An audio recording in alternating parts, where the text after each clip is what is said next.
Dito po tayo sa ating new home court ng Supreme Sports Center. Naayos lang po yung net kasi masyadong mababa para sa mga nagtatangkaran nating players. Ang tatangkad eh. Kala mo mga 6-footer oh. Si Architect Art po ang nag-aayos ng positioning ng net. Ayan, naayos po nila. At paangat yan. Yan. Okay na yan. Very good. Ang lakas oh. Ang lakas. Next.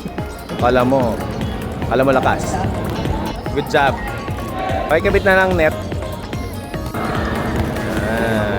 Nice na, mataas na.